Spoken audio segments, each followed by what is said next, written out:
Hi, I'm Abby Elyssa, Digital Content Manager with Hotel Business, and I'm joined by Mark Shalala, SVP of Development, Upscale Brands with Choice. Abby, thanks for having me. Really appreciate it. Oh, thanks for being here, Mark. Of course. So I want to talk about the Radisson acquisition. How has it impacted Choice's strategy for upscale growth? Yeah, I think overall the acquisition is going to be looked back on as a really transformational moment in Choice Hotels' 80-plus year history in the industry.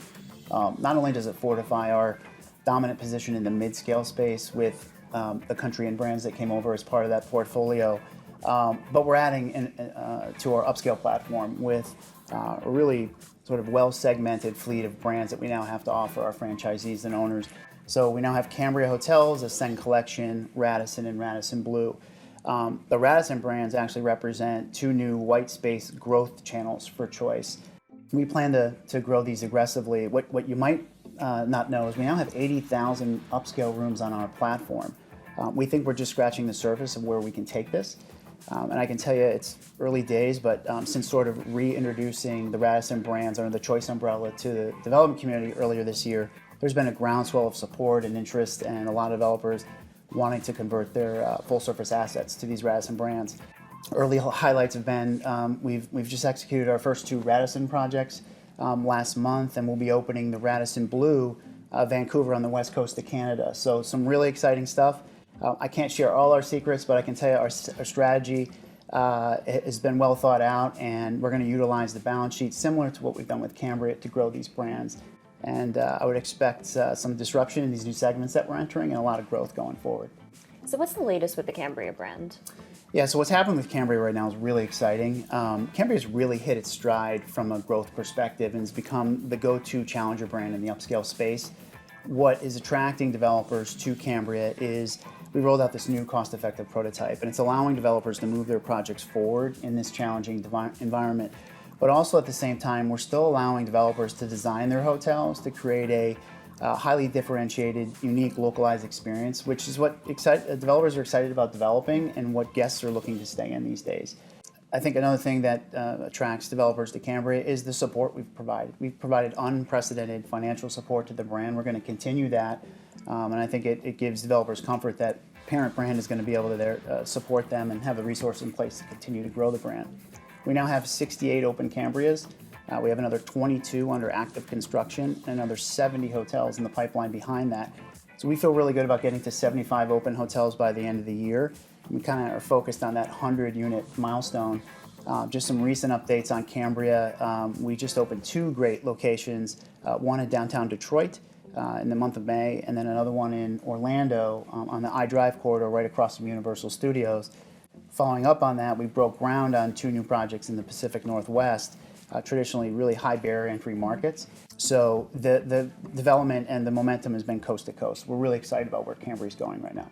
So Choice Hotels was groundbreaking when it introduced a soft brand 15 years ago. Right. What's the latest with the Ascend Hotel Collection? Well, first, I'm glad you acknowledge that because we don't always get credit for it.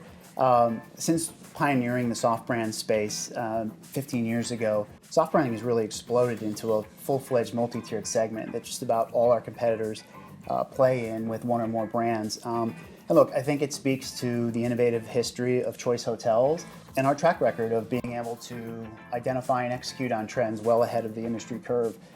We're not only the first soft brand, but we're the largest soft brand right now by a large margin with 330 hotels globally.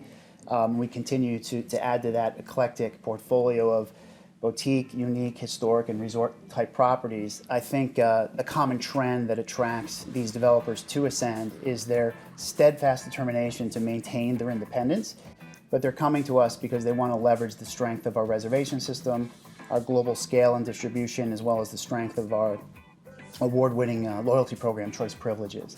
So all of those things combine to drive down the cost of their customer acquisition and drive profitability in their hotels. So we feel really good about the value proposition of soft branding in general and where we fit in this space right now. So how does Choice plan to navigate the current lending environment?